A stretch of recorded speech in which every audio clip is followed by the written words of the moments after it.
Good morning all my dear students. PCB and PCM की chemistry class में आपका स्वागत है। हमारी केमिस्ट्री का फर्स्ट चैप्टर चल रहा था ठोस अवस्था, जिसमें हमारा जो टॉपिक चल रहा था वो ठोसों का वर्गीकरण चल रहा था। और ठोसों को हमने 4 भागों में डिवाइड किया था। पहला था हमारा आणविक ठोस, दूसरा था आयनिक ठोस, तीसरा था हमारा धात्विक ठोस और चौथा ठोस था हमारा सहसंयोजक या नेटवर्क ठोस। पहले ठोस में आणविक ठोस को हमने 3 भागों में वर्गीकृत किया था, जिसमें पहला हमने पढ़ा था अध्रुवीय आणविक ठोस। और आज जो हमारा दूसरा क्लासिफिकेशन चलेगा वो है, पहला हमने ध्रुवीय पढ़ा था, आज चलेगा कौन सा, अध्रुवीय आणविक ठोस। अध्रुवीय पढ़ लिया था शायद हमने, ध्रुवीय चलेगा। ध्रुवीय दूसरा है हमारा अध्रुवीय आणविक ठोस।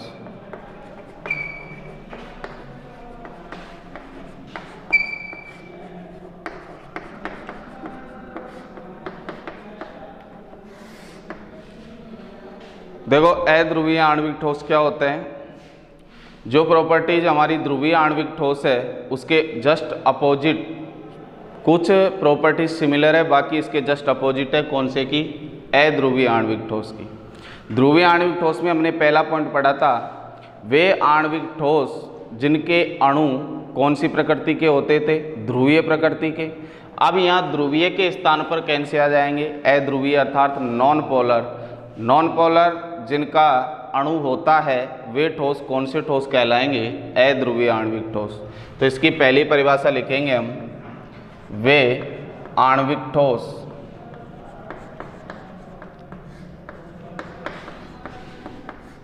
जिसके अवयवी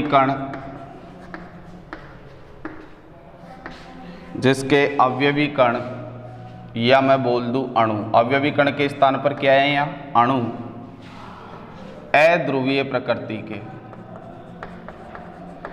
अध्रुवीय प्रकृति के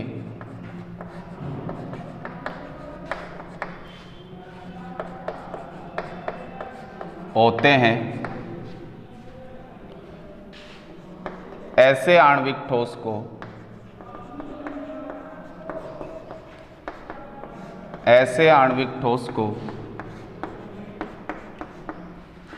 अध्रुवीय आणविक ठोस कहते हैं।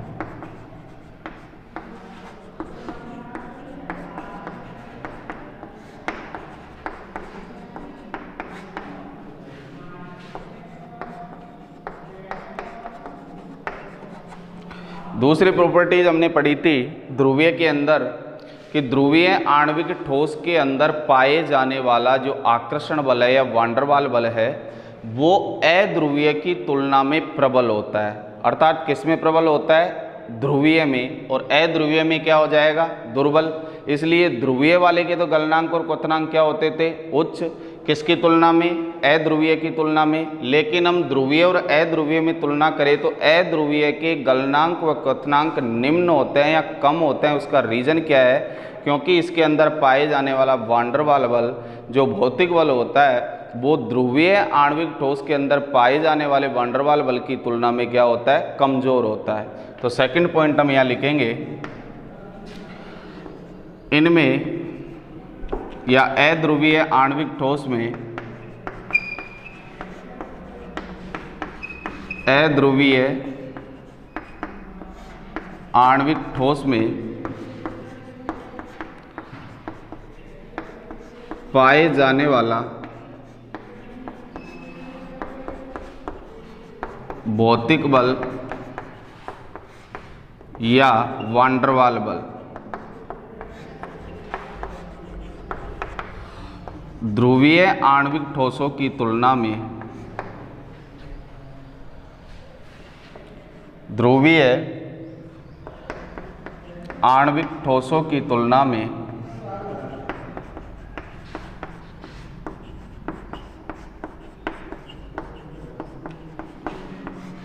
दुर्बल या कमजोर होता है, दुर्बल या कमजोर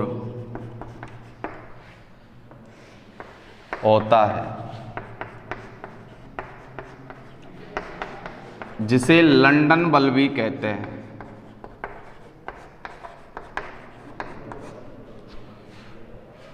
बल भी कहते हैं।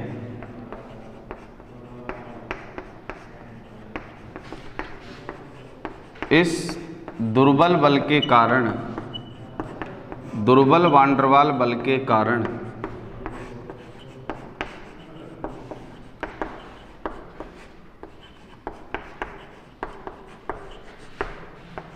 इनके गलनांक व क्वथनांक,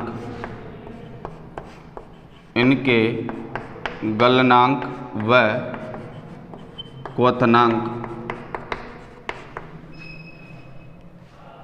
ध्रुवीय आणविक ठोसों की तुलना में, ध्रुवीय आणविक ठोसों की तुलना में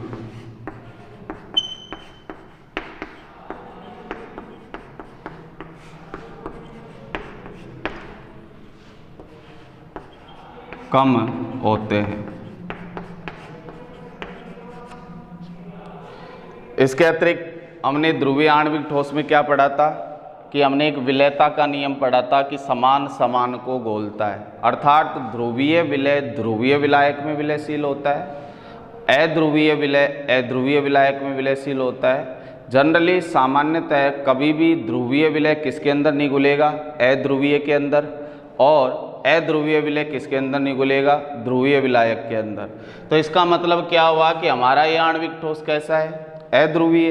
तो ये कौन से विलायक में घुल सकता है, सिर्फ अध्रुवीय में, अर्थात किस में नहीं घुलेगा, ध्रुवीय में। और ध्रुवीय होता है वाटर जल, अर्थात हम कह सकते हैं कि अध्रुवीय आणविक ठोस जल में नहीं घुलते हैं, क्योंकि जल एक कौन सा विलायक है, पोलर सॉल्वेंट है, ध्रुवीय विलायक है। तो नेक्स्ट पॉइंट में हम लिखेंगे अध्रुवीय आणविक ठोस, अध्रुवीय आणविक ठोस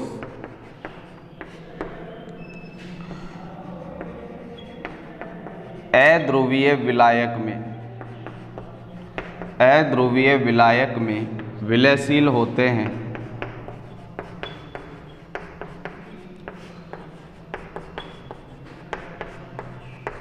विलयशील होते हैं, लेकिन ध्रुवीय विलायक जैसे जल में, लेकिन ध्रुवीय विलायक जैसे जल में, ध्रुवीय विलायक जैसे जल में अविलय होता है। इसके बाद हमने नेक्स्ट प्रॉपर्टी पढ़ी थी ध्रुवीय आणविक ठोस में कि ध्रुवीय आणविक ठोस ठोस अवस्था में तो विद्युत के कुचालक होते हैं, लेकिन इनके जलीय विलयन में मुक्त अवयवी कणों के कारण, आयनों के कारण या अणु के कारण ये विद्युत का क्या करते हैं, चालन। लेकिन यहाँ पर अध्रुवीय आणविक ठोस, चाहे इनका जलीय विलयन हो चाहे ठोस अवस्था में हो, हमेशा ही विद्युत के क्या होते हैं, कुचालक होते हैं, क्योंकि ये नॉन पोलर होते हैं। नॉन पोलर होने के कारण ये आयनों में विभक्त नहीं होते हैं, अर्थात मुक्त आयन इनके अंदर अनुपस्थित होते हैं, और मुक्त आयनों की अनुपस्थिति के कारण ये विद्युत का चालन नहीं करते हैं। तो नेक्स्ट प्रॉपर्टी लिखेंगे इसी के आगे,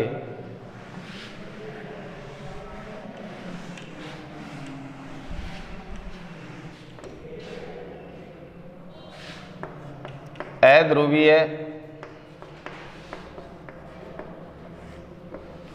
आणविक ठोस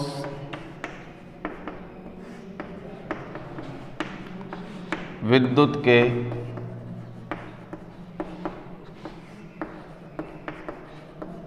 कुचालक होते हैं।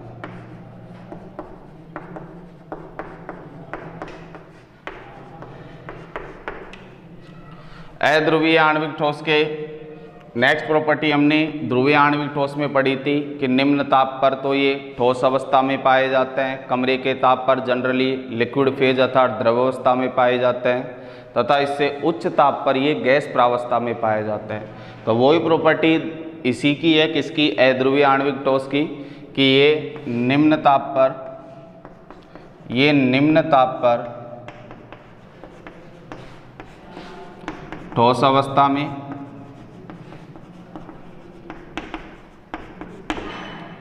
तथा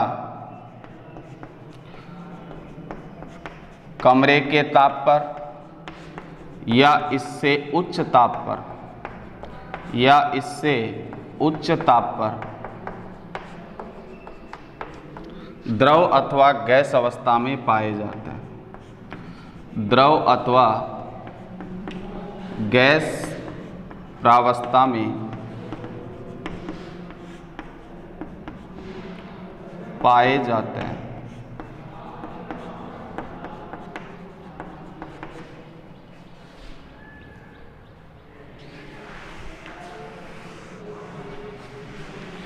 एग्जाम्पल है ध्रुवीय आणविक ठोस के जितनी भी गैसेज है, जैसे N2, O2, H2, I2, इसके अलावा जितनी भी हमारी अक्रिय गैस है जैसे आर्गन, क्रिप्टॉन, जीनॉन, रेडॉन आदि, ये सभी कौन से ठोसों के अंतर्गत आते हैं, अध्रुवीय आणविक ठोस के। लेकिन इसमें एक एक्सेप्शनल केस है जो हमारा I2 का है, आयोडीन का। अपवाद है कि हमने यहाँ बताया है कि कमरे के ताप पर या इससे उच्च ताप पर ये ठोस होते हैं, या तो द्रव अवस्था में होते हैं या कौन सी अवस्था में होते हैं, गैस अवस्था में। लेकिन आयोडीन एक ऐसा ठोस है जो कमरे के ताप पर भी ठोस प्रावस्था में पाया जाता है, जबकि कमरे के ताप पर तो अपने अकॉर्डिंग किस में होना चाहिए, या तो द्रव में होना चाहिए था या किस में होना चाहिए था, गैस में। लेकिन आयोडीन कमरे के ताप पर भी कौन सी प्रावस्था में पाया जाता है, ठोस प्रावस्था में। तो नीचे नोट डालकर इसको डाल लोगे। आयोडीन ऐसा अध्रुवीय आणविक ठोस है, अध्रुवीय आणविक ठोस है जो कमरे के ताप पर भी ठोस प्रावस्था में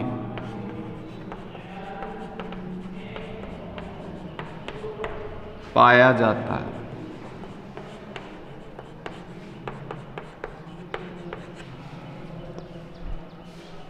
यहाँ तक इसे नोट करोगे। ये हमारा अध्रुवीय आणविक ठोस कंप्लीट हुआ।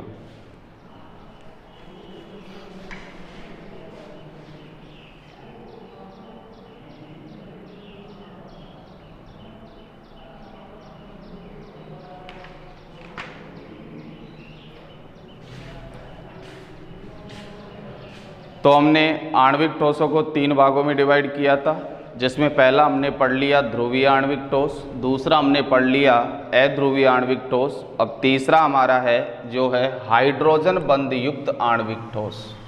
तीसरा टाइप डालोगे हाइड्रोजन बंध युक्त आणविक ठोस।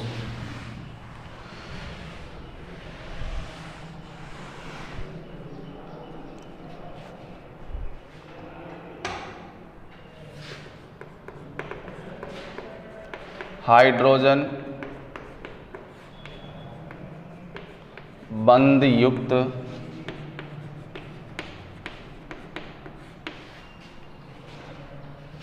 आणविक ठोस।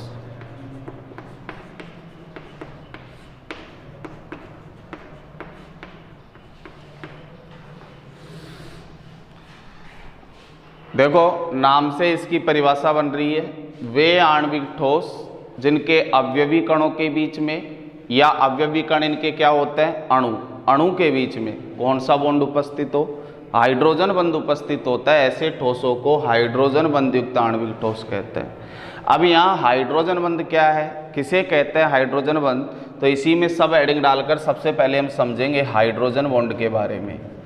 हाइड्रोजन बंध या आबंध। क्या होता है हाइड्रोजन आबंध? देखो हाइड्रोजन आबंध किसे कहते हैं, कैसे पहचान करोगे कि किस यौगिक में हाइड्रोजन बॉन्ड है और कौन से कंपाउंड में हाइड्रोजन बॉन्ड नहीं है? तो वे यौगिक जिनमें अधिक विद्युत ऋणी परमाणु जैसे फ्लोरीन, ऑक्सीजन, नाइट्रोजन आदि कम विद्युत ऋणी परमाणु जैसे हाइड्रोजन के साथ बंधित होते हैं, उस बंध को कौन सा बंध कहते हैं? हाइड्रोजन आबंध कहते हैं। वापिस सुनोगे परिभाषा हाइड्रोजन बंध की क्या है कि अधिक विद्युत ऋणी परमाणु, अधिक विद्युत ऋणता सबसे ज़्यादा आवर्त सारणी में विद्युत ऋणता किसकी होती है? फ्लोरीन की 4 होती है इसकी, इससे कम होती है ऑक्सीजन की, इससे कम होती है किसकी? नाइट्रोजन की। कि अधिक विद्युत ऋणी परमाणु जैसे फ्लोरीन, ऑक्सीजन और नाइट्रोजन के साथ जब कोई कम विद्युत ऋणी परमाणु के साथ इनमें से कोई भी जुड़ जाए, या तो फ्लोरीन जुड़ जाए हाइड्रोजन के साथ, या ऑक्सीजन जुड़ जाए हाइड्रोजन के साथ, या नाइट्रोजन जुड़ जाए हाइड्रोजन के साथ, तो इससे बनने वाले इन बॉन्ड्स को कौन से बॉन्ड कहते हैं? हाइड्रोजन आबंध कहते हैं। अब जैसे मैं कोई कंपाउंड बताऊं और आपसे पूछूं बताओ किसमें हाइड्रोजन आबंध है और किसमें नहीं है। जैसे मैंने कंपाउंड लिखा HF, मैंने कंपाउंड लिखा H2O, मैंने कंपाउंड लिखा यहाँ पर SO2, तो इनमें से किसके बीच में तो हाइड्रोजन बंध है और किसके बीच में हाइड्रोजन आबंध नहीं है?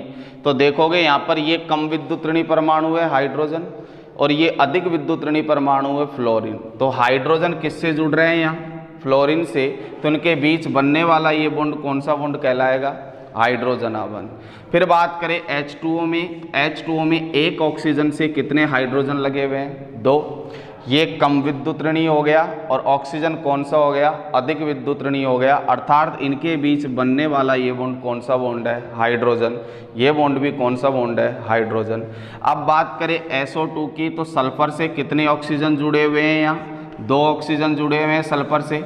अब 2 ऑक्सीजन जुड़े हुए हैं तो इसका मतलब मुझे बताओ, अब यहाँ ऑक्सीजन भी अधिक विद्युत ऋणी है और सल्फर भी अधिक विद्युत ऋणी है, तो क्या ये बनने वाला बॉन्ड हाइड्रोजन बॉन्ड हो सकता है? नहीं।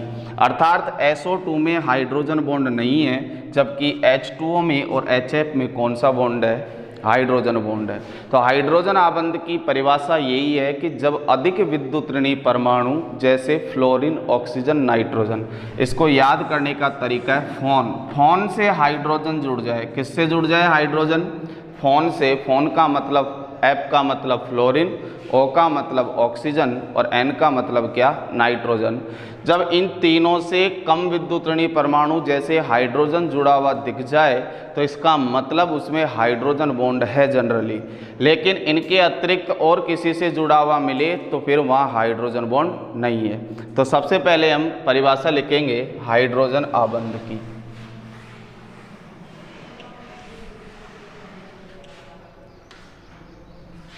लिखोगे वह आबंध जिसमें अधिक विद्युत ऋणी परमाणु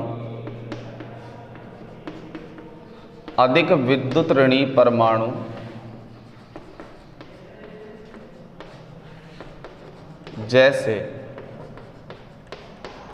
फ्लोरीन, ऑक्सीजन, नाइट्रोजन आदि से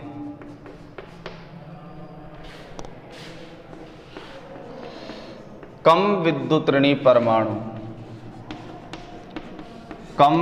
ऋणी परमाणु जैसे हाइड्रोजन जुड़ा हुआ होता है या बंधित होता है, ऐसे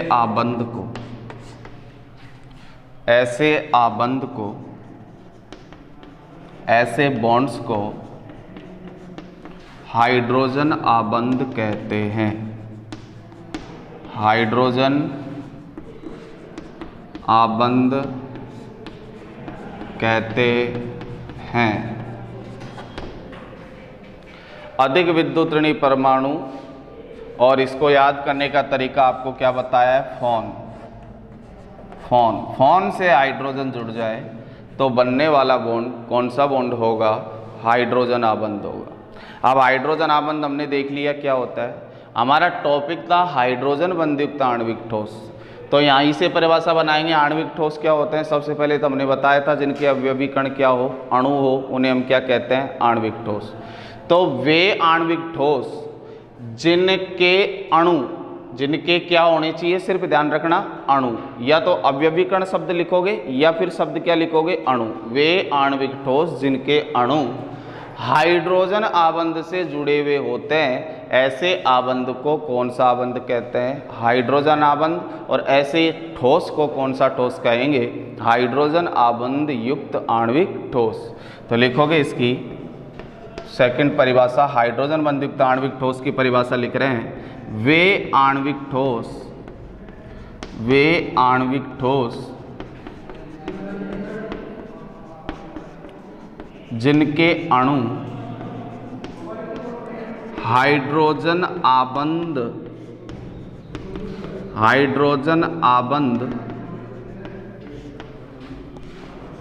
के द्वारा बंधित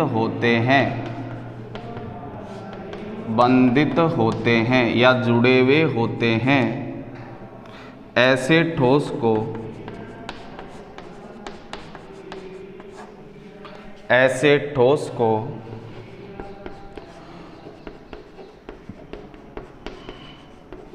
हाइड्रोजन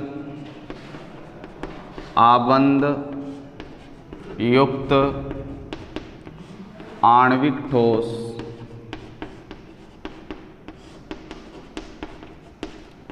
कहते हैं। हाइड्रोजन आबंध युक्त आणविक ठोस कहते हैं।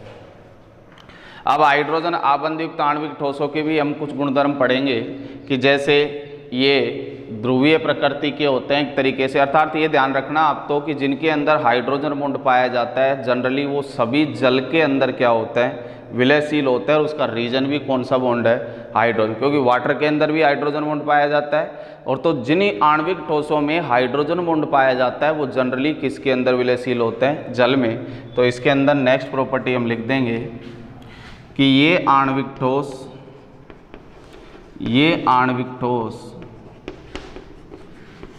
जल में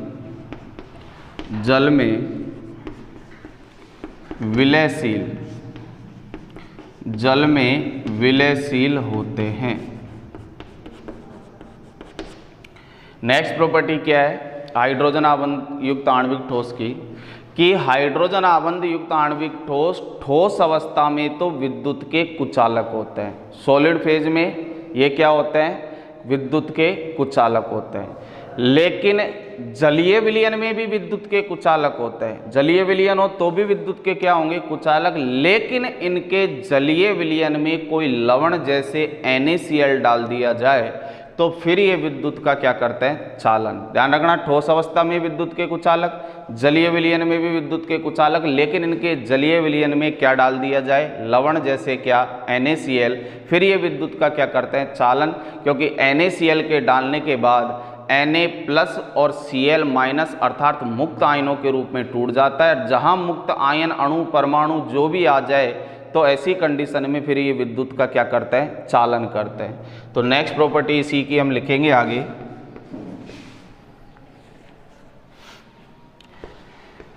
ये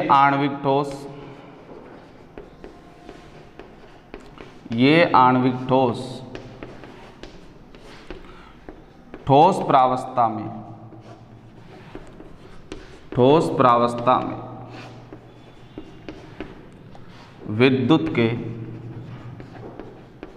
विद्युत के कुचालक होते हैं। विद्युत के कुचालक होते हैं, लेकिन इनके जलीय विलयन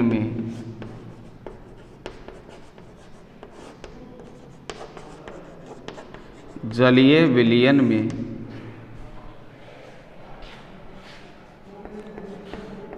लवण जैसे NaCl, जैसे NaCl के मिलाने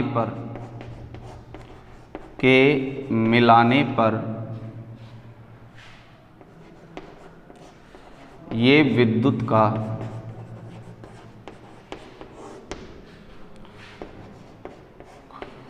चालन करते हैं या विद्युत के सुचालक हो जाते हैं, विद्युत का चालन करते हैं।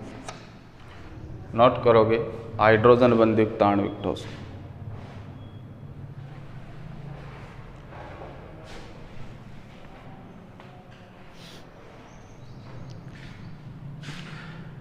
हाइड्रोजन आबंधयुक्त आणविक ठोस के उदाहरण भी लिख सकते हो। हाइड्रोजन आबंधयुक्त आणविक ठोसों के उदाहरण में जैसे अभी एक प्रॉपर्टी और लिखोगे कि ये निम्न ताप पर तो कौन सी अवस्था में पाए जाते हैं, ठोस प्रावस्था में पाए जाते हैं, और इससे कमरे के ताप पर या उच्च ताप पर द्रवावस्था में भी मिल सकते हैं और गैस प्रावस्था में भी मिल सकते हैं। तो एक प्रॉपर्टी और लिख लो इसी की, हाइड्रोजन आबंधित आणविक ठोस की।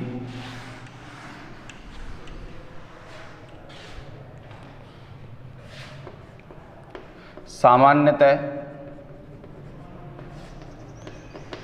कमरे के ताप पर, या पहले निम्न ताप पर लिख लो, सामान्यतः निम्न ताप पर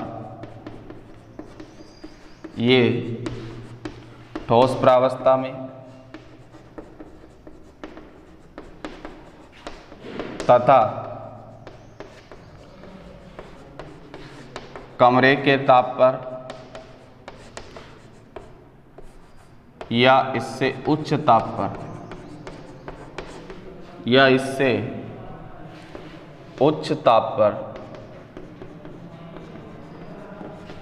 द्रव अथवा गैस प्रावस्था में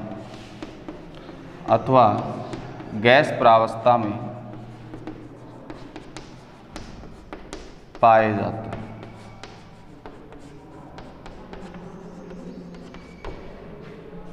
और एक पॉइंट और लिखोगे कि ये जितने भी हाइड्रोजन बंधयुक्त आणविक ठोस होते हैं वो कम वाष्पशील होते हैं। कम वाष्पशील का मतलब इन्हें गर्म करने पर इनकी वाष्प होती है जो कम बनती है। तो लिखोगे ये ठोस कम वाष्पशील होते हैं, कम वाष्पशील होते हैं। अब उदाहरण देखोगे, एग्जाम्पल इसके, हाइड्रोजन बॉन्ड जिन जिन ठोसों के अंदर आपको दिख रहा है वो सब इसके एग्जाम्पल हो जाएंगे। जैसे हमने एक उदाहरण बताया था HF हाइड्रोजन फ्लोराइड, दूसरा उदाहरण हमने बताया था H2O जल, और उदाहरण भी हो सकते हैं जैसे एसिटिक अम्ल CH3COOH। अब एसिटिक अम्ल में आपको दिख रहा है हाइड्रोजन किससे जुड़ रहा है, ऑक्सीजन से, तो ऑक्सीजन अधिक विद्युत ऋणीय हो गया और हाइड्रोजन कौन सा हो गया, कम विद्युत ऋणीय, अर्थात इसके अंदर भी कौन सा बॉन्ड है, हाइड्रोजन बॉन्ड है। अब देखो जैसे प्रॉपर्टी आपको बताइए वो जल के एग्जाम्पल से लेके देख लो कि जल को जब हम निम्न ताप पर, निम्न का मतलब कम ताप पर, फ्रिज के अंदर रखते हैं तो कौन सी प्रावस्था में आ जाता है, ठोस प्रावस्था में आ जाता है। फिर जनरली हमारा जो रूम टेम्परेचर है, इस समय का जो प्रेजेंट टेम्परेचर है, उसके अंदर जल कौन सी अवस्था में होता है, द्रव अवस्था में होता है, और इससे उच्च ताप पर जल को हम गर्म करते हैं तो इसकी क्या बन जाती है, वाष्प बन जाती है, अर्थात कौन सी प्रावस्था में आ जाता है, गैस प्रावस्था में आ जाता है। तो हमारा ये पहला क्लासिफिकेशन था आणविक ठोस का, जिसे हमने 3 भागों में वर्गीकृत किया गया है। वो 3 भाग कौन कौन से थे हमारे, ध्रुवीय आणविक ठोस, अध्रुवीय आणविक ठोस, और तीसरा था हमारा हाइड्रोजन बंधयुक्त आणविक ठोस, जो हम कंप्लीट कर चुके। अब ठोसों को हमने 4 भागों में बांटा था, जिसमें से हमने अभी एक पार्ट पढ़ा है, अर्थात कौन सा पढ़ा है, सिर्फ आणविक ठोस। अब हमारा जो दूसरा प्रकार था ठोसों का, वो था हमारा कौन सा ठोस, आयनिक ठोस। तो इसके बाद हम चर्चा करेंगे आयनिक ठोस के बारे में। ठोसों का दूसरा प्रकार आयनिक ठोस।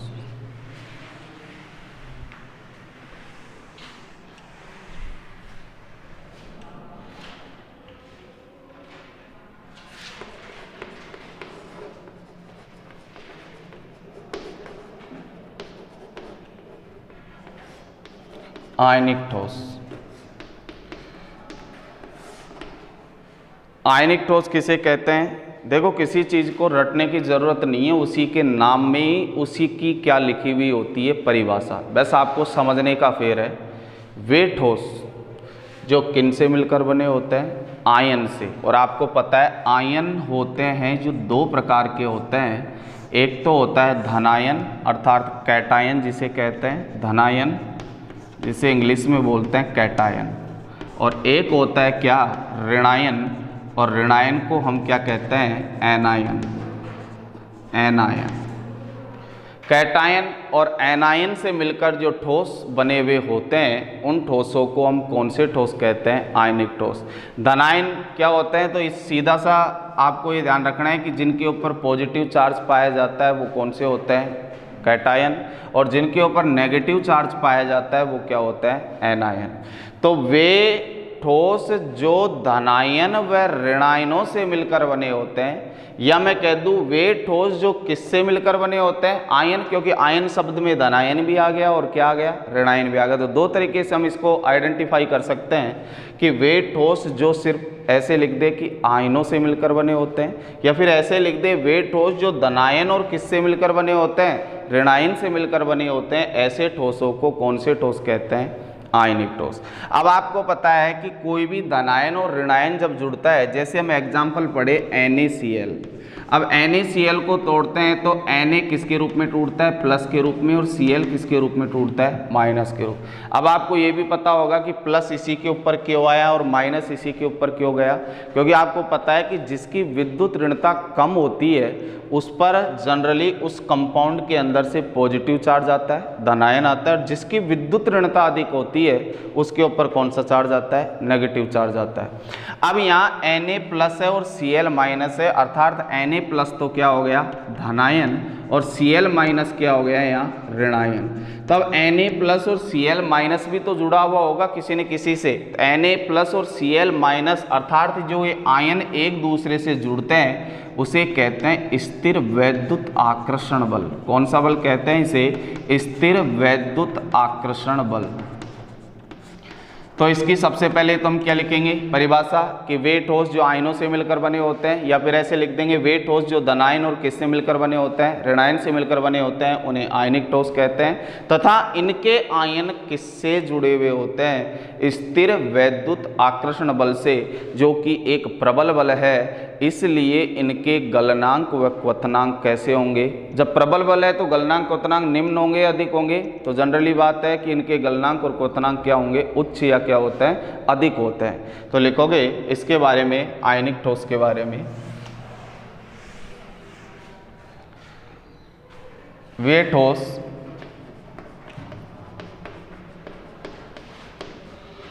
जिनके अवयवी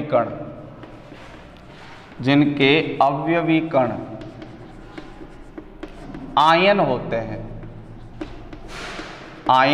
हैं, उन्हें आयनिक ठोस कहते हैं।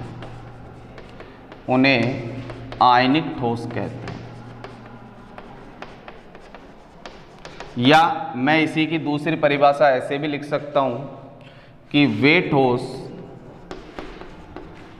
जो धनायन व ऋणायन से मिलकर बने होते हैं, ऋणायन से मिलकर बने होते हैं,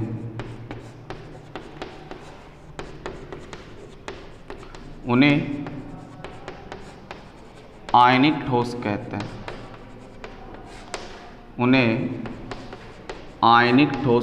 हैं। ये इसकी हमने परिभाषा पढ़ ली। अब इनके आयनों के बीच में स्थिर वैद्युताकर्षण बल पाया जाता है, जो कि एक प्रबल बल है, इसलिए इनके गलनांक और क्वथनांक क्या हो जाते हैं? उच्च हो जाते हैं। तो नेक्स्ट पॉइंट लिख लोगे,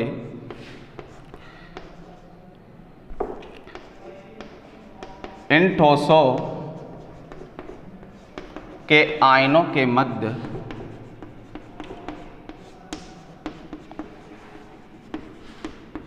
स्थिर वैद्युत आकर्षण बल पाया जाता है, जो कि प्रबल बल होने के कारण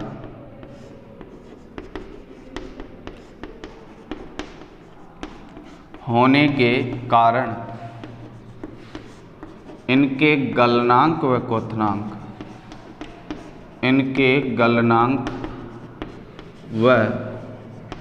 क्वथनांक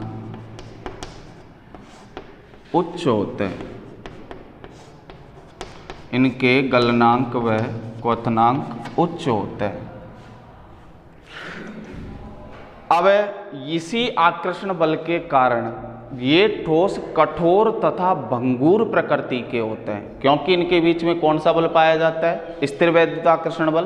तो इसी के साथ नेक्स्ट पॉइंट भी लिख लोगे कि ये ठोस कठोर व भंगुर प्रकृति के होते हैं, भंगुर प्रकृति के होते हैं। नेक्स्ट पॉइंट, आपने 9th 10th क्लास से पढ़ते आ रहे हो आयनिक ठोसों के बारे में कि आयनिक ठोस जो ठोस प्रावस्था में तो विद्युत के कुचालक होते हैं, लेकिन इनके जलीय विलयन में ये विद्युत के क्या होते हैं? सुचालक। और उसका रीजन भी आपको पता है कि ये सुचालक कब होंगे? जब इनके अंदर क्या होंगे? मुक्त अवयवीकरण। और यहाँ अवयवीकरण क्या है? आयन। तो यहाँ हम क्या लिखेंगे कि ये ठोस अवस्था में तो विद्युत के कुचालक होते हैं, लेकिन इनकी गलित अवस्था में या इनके जलीय विलयन में मुक्त आयनों के कारण, किसके कारण? मुक्त आयनों के कारण विद्युत का चालन करते हैं, या कह दे विद्युत के क्या होते हैं? सुचालक होते हैं। तो नेक्स्ट पॉइंट लिखोगे, आयनिक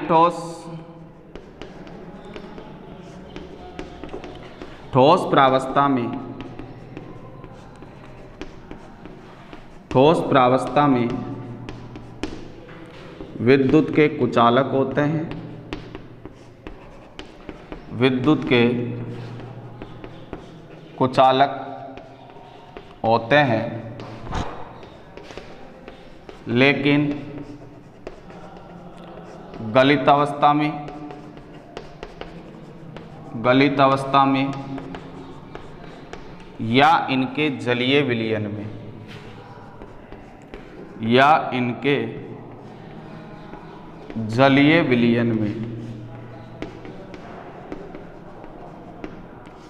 जलीय विलयन में मुक्त आयनों के कारण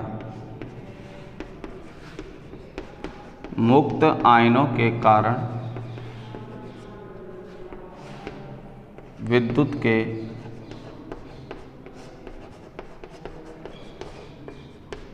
सुचालक हो जाते हैं, विद्युत के सुचालक हो जाते हैं। नेक्स्ट पॉइंट, आयनिक ठोस में तो आपको पता है कि प्लस और माइनस है, अर्थात पोलर है। पोलर का मतलब क्या है? ध्रुवीय है। तो ध्रुवीय आ गया तो इसका मतलब आयनिक ठोस जल के अंदर क्या होंगे? विलयशील होते हैं, क्योंकि इनका विलयन ही कब बनेगा? जब ये जल के अंदर क्या होंगे? विलयशील। तो इनका जलीय विलयन अपन जब बना रहे हैं तो इसका मतलब जल के अंदर क्या होते हैं? विलयशील होते हैं। तो नेक्स्ट पॉइंट लिखोगे इसी में कि आयनिक ठोस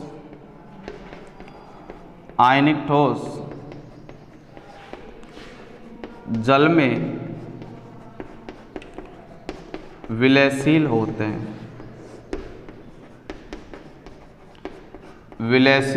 हैं, नोट करोगे इसे यहाँ तक।